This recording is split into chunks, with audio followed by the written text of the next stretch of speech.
দিচ্ছে। দেখেন ম্যাডাম, এটা কিন্তু অন্যায়। কিসের অন্যায়? আমরা না স্বামী স্ত্রী? মানি না, এটা আমাকে ধোকা দেওয়া হয়েছে। কিসের ধোকা? আর আমি জানি তুমি মানবে না, তাই তোমাকে জোর করে আমার অধিকার নিতে হবে। মানে? মানে এটা দিয়ে তোমার ভালোবাসা পাওয়া সম্ভব? দেখেন, এটা না দেখালে হয় না। আর আপনি যা বলবেন আমি তাই করব। ঠিক আছে, তাহলে আগে আমাকে কোলে নিয়ে আগে একটু আদর করো। আচ্ছা। বলেই সুমাইয়াকে কোলে নিয়ে খাটে শুইয়ে দিলাম। তারপর মাথায় হাত বুলিয়ে দিতে লাগলাম। তখনই সুমাইয়া বলে উঠল, এইভাবে কেউ বউকে আদর করে? আর এটা কি আদর? তাহলে কিভাবে আদর করে? মাথাটা নামাও, তাহলেই আমি দেখিয়ে দেব কিভাবে আদর করে। ঠিক আছে। তারপর সুমাইয়া আমাকে অবাক করে দিয়ে লিপ কিস করে বসে। আমি পুরাই অবাক হয়ে গেলাম। সব কিছু গোলাটে লাগছে, তাই তো। চলেন। দুপুরে ভার্সিটির ক্যান্টিনে বন্ধুদের সাথে বসে আড্ডা দিচ্ছিলাম। তখনই পিছন থেকে কেউ নাম ধরে ডাক দিল। ওই, তোমার নাম হোসাইন না? পিছনে তাকিয়ে দেখি একজন পুলিশ আমাকে ডাকতেছে। তাই আমি কিছুটা অবাক হলাম। কিছু বলার আগে পুলিশটা আবার বলে উঠল, হোসাইন, তোমাকে ম্যাডাম ডাকতেছে, যাও গিয়ে ওনার সাথে দেখা করে এসো। কে ম্যাডাম? আর আমাকে ডাকবে কেন? আমি কি করেছি? আমি কি জানি, ম্যাডাম তোমাকে ডেকেছে তাই নিয়ে যেতে আসলাম। কোনো অন্যায় করিনি, তাহলে আমি যাব কেন? তুমি যাবে নাকি হ্যান্ডকাপ পরিয়ে নিয়ে যাব? হ্যান্ডকাপ? ওর কথা শুনে আমার সব হাওয়া বেরিয়ে গেল। তাই নিচু গলায় জিজ্ঞেস করলাম, আপনার ম্যাডাম কোথায়? ওই যে গাড়িতে বসে আছে, যাও গিয়ে দেখা করো। আমার কাজ আছে, আমি গেলাম। আমি আল্লাহকে ডাকতে ডাকতে হেঁটে হেঁটে গাড়ির কাছে গেলাম। গ্লাস উঠানো, তাই গ্লাসে হালকা করে নক করলাম। নক করার পর গ্লাস খুলে দিল। আমি নিচের দিকে তাকিয়েছিলাম। আস্তে আস্তে মাথা তুলে আমি চমকে গেলাম।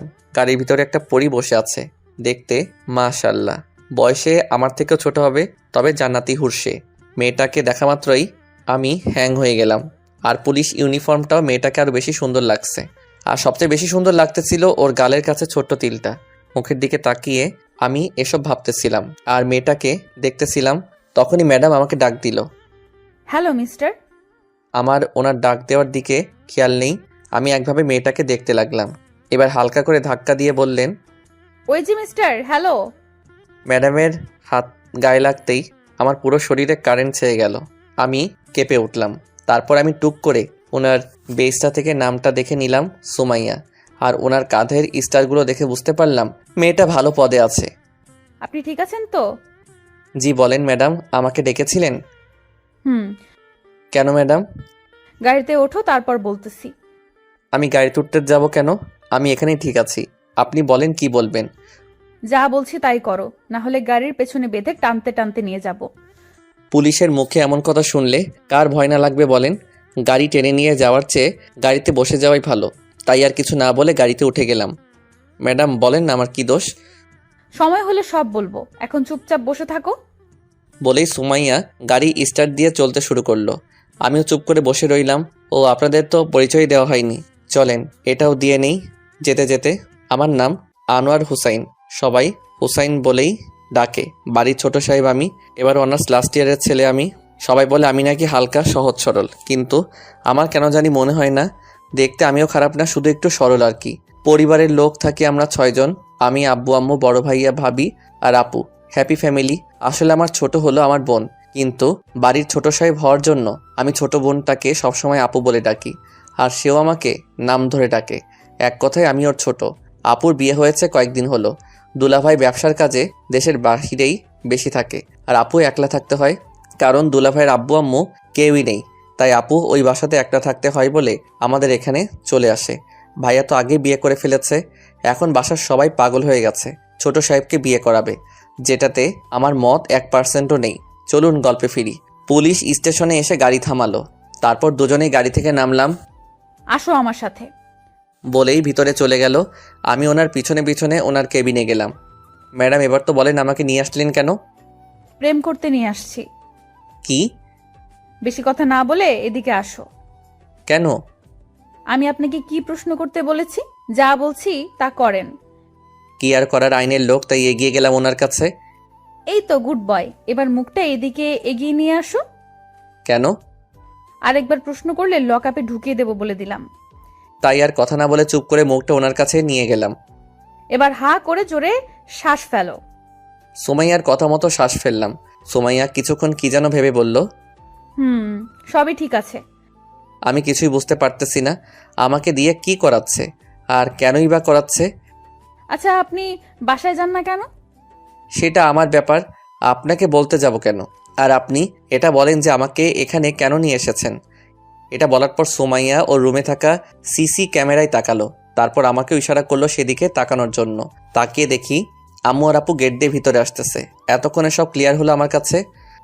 আম্মু কি আমার নামের কমপ্লেন করেছে? আপনি নাকি বাসা থেকে পালিয়েছেন, তারপর থেকে আপনার মোবাইলও নাকি বন্ধ। কাহিনী কি? এমনি। তখনই আম্মু আর আপু কেবিনে ঢুকলো আর আমার দিকে চোখ দিয়ে ঘুরতে লাগলো। আমি কিছু না বলে চুপচাপ বসে রইলাম। আম্মু সুমাইয়াকে কি যেন ইশারা করলো, তারপর সুমাইয়া আমাকে বলল, আপনি একটু বাইরে যান তো। ঠিক আছে, তবে ম্যাডাম আপনার সাথে আমার একটা পার্সোনাল কথা আছে। কি কথা? কানটা একটু এদিকে নিয়ে আসেন। বলেন।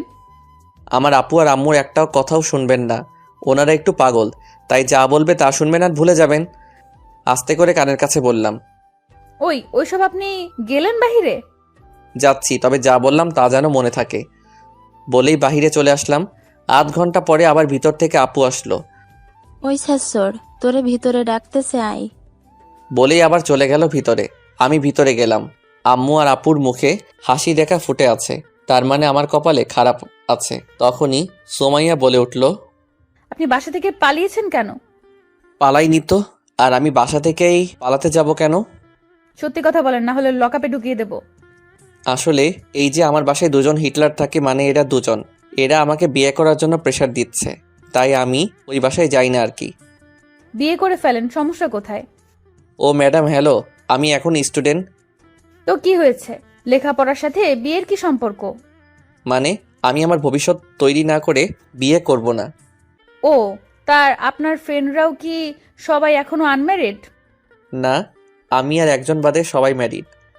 ওরাও কি লেখাপড়া করে নাকি সবাই বিজনেস করে? সবাই স্টাডি করে। আর আপনি এত সব জিজ্ঞাসা করতেছেন কেন? আপনার ফ্রেন্ডরা যদি লেখাপড়া করে বিয়ে করতে পারে, তাহলে আপনি পারবেন না কেন? এবার নিজের কথায় নিজেই প্যাচে পড়ে গেলাম। এখন কি বলবো ভেবেই পাচ্ছি না। ওরা সবাই লাভ ম্যারেজ করেছে, আর আমি কি ওদের মতো নাকি? ও, ভালো কথা। তা আপনিও কি কাউকে পছন্দ করেন নাকি? না, আমি প্রেম টেম বিশ্বাস করি না। ও, তাহলে তো ভালোই। হুম। আন্টি, আমি কি কমপ্লেন তুলে নিব নাকি ওনাকে জেলে ঢুকিয়ে দেব, কোনটা? এটা ও জেনে কি করবে? মানে? তুই যদি বিয়ে করতে রাজি হোস তাহলে কমপ্লেন তুলে নিব, না হলে আমরা দুজন চলে যাব আর তোকে ওইখানে ঢুকিয়ে রাখবে। তো এখন তুই ডিসিশন নে যে কি করবি। আম্মু, এটা কিন্তু ঠিক না। তোমরা কিন্তু আমাকে জোর করছো। আমরা কি চলে যাব? শালার চিপাই ফেলে আমাকে টর্চার করছে। সমস্যা নাই, আমারও সময় আসবে, তখন আমিও দেখে নেব। এসব ভাবছিলাম, তখনই আম্মু আবার বলে উঠল, কি রে, আমরা কি চলে যাব? রাজি, তবে আমাকে 1 মাস সময় দিতে হবে, তারপর আমি বিয়ে নিয়ে কথা বলবো। কি বলেন আন্টি? ওর পরে আবার মনে থাকবে না। নিজের ছেলেকে বিশ্বাস করে না এমন মা আমি জীবনে দেখিনি। আমি শয়তানকে বিশ্বাস করতে চাই না কেন? এমনভাবে কথা বলছো, তুমি আমার সৎমা, আর সৎমাও তো এইভাবে ছেলের সাথে আচরণ করে না, তুমি যেভাবে করছো। ম্যাডাম, ওরে লকআপেই রাখেন কয়েকদিন, তাহলেই ওর মাথাটা ঠিক হয়ে যাবে। ওই সবাই চুপ করেন। আর হুসাইন 1 মাস সময় দিলাম, এরপর বিয়ে করে ফেলবে, না হলে ওই যে ওই রুমটা দেখছো? একটা রুমের দিকে ইশারা করলো। তাকিয়ে দেখি রুমের দরজার উপরে লেখা টোর 2। এটা দেখে গলাটা শুকিয়ে গেল। এমনিতে ছোটবেলা থেকে পুলিশকে অনেক ভয় পায়, তার উপরে আবার এসব ভয় দেখাচ্ছে, কেমনটা না লাগে বলেন? তাই বাধ্য হয়ে বললাম, আচ্ছা। আমার মনে হয় না ও কথা রাখবে। চিন্তা করো না, আমি 1 মাস পরে খবর নিব। আর এর মাঝে যদি উল্টাপাল্টা করে তাহলে একটা কল করবেন, তাহলে দেখবেন 10 মিনিটের ভেতর আমি চলে আসব। ওকে, তাহলে তো আর সমস্যাই নেই। তাহলে এখন আসি। আপু আর আম্মু উঠে চলে গেল। আমি সোমাইয়াকে শেষবারের মতো একবার দেখে নিলাম আর বিদায় নিয়ে নিলাম। ম্যাডাম আসি। চলে আসতে লাগলাম।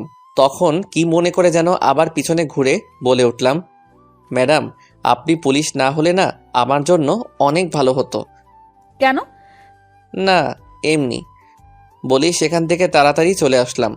আম্মু আর আপুকে নিয়ে বাসায় চলে আসলাম। এসেই রুমে চলে গেলাম। কিছুক্ষণ পরে ভাবি রুমের দরজায় নক করলো। কি হলো, আমার ছোট সাহেব রাগ করেছে নাকি? ও ভাবি, আসো। কি হলো, রাগ নাকি সবার উপরে? না, শুধু আপু আর আম্মুর উপর রাগ করেছি। দেখো না, ওরা আমাকে থানায় নিয়ে পুলিশের সামনে বিয়ে করাতে রাজি করালো। এটা কি ঠিক বলো?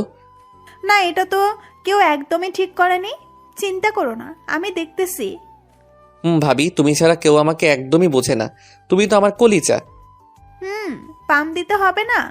এখন বলো, দুপুরে কিছু খেয়েছো? খেয়েছি। এখন কিছু খাবে? না, এখন ঘুমাবো। তুমি সোজা হয়ে বসো। আচ্ছা। বলেই ভাবি সোজা হয়ে বসলো। আমি ভাবির কোলে শুয়ে গেলাম। আমি প্রায়ই ভাবির কোলে মাথা রেখে ঘুমাই, তাই এটা নতুন করে ভাবিকে বলতে হয় না। বাসায় আমি একমাত্র ভাবির কথাই শুনি, আর কারো কথা আমার কানে যায় না। ভাবির কোলে মাথা রেখে ঘুমাচ্ছিলাম, তখনই ভাইয়া বলে উঠল, নীলা, তুমি এখানে কি করছো? যাও রুমে যাও। ও ঘুমিয়ে যাক, তারপর আমি না হয় রুমে চলে যাব। এই ধামড়া, তোর শরম করে না আমার বউয়ের কোলে ঘুমাতে? শরমটা আমার একটু কমই। আর তুমি যাও তো এখান থেকে। ভাবি আর দেবরের প্রাইভেসি বলে একটা ব্যাপার আছে না? আমার বউয়ের কোলে আমি ছাড়া কেউ শুতে পারবে না, এক কথা শেষ। তাহলে আমি কার কোলে ঘুমাবো? কেন, বিয়ে করে বউ নিয়ে আয়, তারপর তার কোলে ঘুমাবি। তোকে কেউ না করবে না। ভাবি, তুমি কিছু বলবে নাকি আমি আবার চলে যাব? ওই তুমি যাও তো, আমি আসতেছি।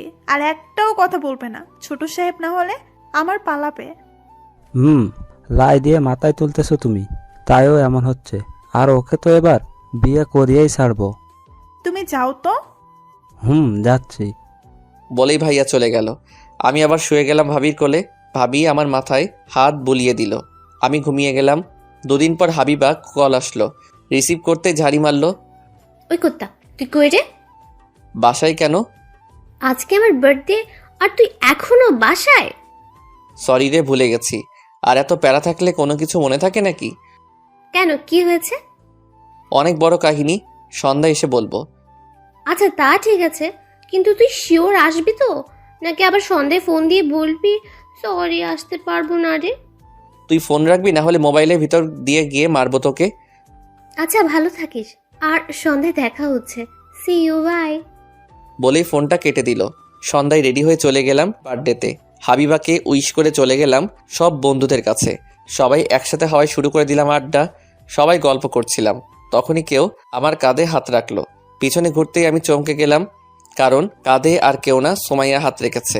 হয়ে দাঁড়িয়ে গেলাম। তা হিরো, কি খবর আপনার? ম্যাডাম, আমি কিছু করিনি। তা এখানে কেন? আর হাবিবা তোমার কি লাগে? হাবিবা আমার কিছুই লাগে না, বিশ্বাস করেন। আমি আসি এখন। বলেই কেটে পড়তে চেয়েছিলাম, কিন্তু তা আর হলো না। সুমাইয়া আবারও ডাক দিয়ে ফেললো। ওই, আমি আপনাকে যেতে বলেছি? জি না ম্যাডাম, বলেন কি বলবেন। তা এখানে কি বাসা থেকে পালিয়ে এসেছো নাকি? না ম্যাডাম, আমি আর ওই রকম করব না। ভালো। তা কেমন চলতেছে আপনার দিনকাল? ভালো। ম্যাডাম, একটা কথা বলবো? বলেন। জোরে পেয়েছে, আমি গিয়ে ফ্রেশ হয়ে আসবো? শিওর। বলা মাত্রই সেখান থেকে গায়েব হয়ে গেলাম, কারণ এখানে থাকলেই বিপদ। কিন্তু ও এখানে আসার কারণ কি? হাবিবা বলতে পারবে, তাই হাবিবার কাছে গেলাম। হাবিবা, এখানে পুলিশ কেন রে? তোকে নিয়ে যেতে এসেছে। কি? আরে ওর নাম সুমাইয়া, আমার কাজিন, পুলিশে চাকরি করে, পুলিশ অফিসার।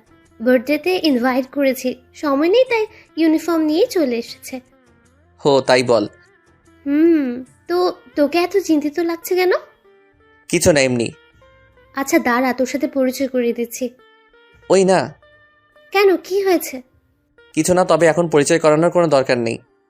ধুর, ও কোনো সময় চলে যায়, তার কোনো সিকিউরিটি নেই। দাঁড়া, আমি পরিচয়টা করিয়ে দিচ্ছি। বলেই হাবিবা সুমাইয়াকে ডাক দিল। সুমাইয়া, ওই সুমাইয়া। সুমাইয়া আমাদের দিকে ঘুরে তাকালো। সুমাইয়া, একটু এদিকে আয় তো। সুমাইয়া এদিকে আসতেছে, আর আমি হাত দিয়ে মুখটা ঢাকতে লাগলাম। সুমাইয়া আমাদের কাছে চলে আসলো। এরপর কি হয়েছে জানতে চাইলে সাবস্ক্রাইব করে পাশে রাখা বেল আইকনটি বাজিয়ে রাখুন পরবর্তী পার্ট মিস না করতে চাইলে। ধন্যবাদ সবাইকে আমাদের পাশে থাকার জন্য।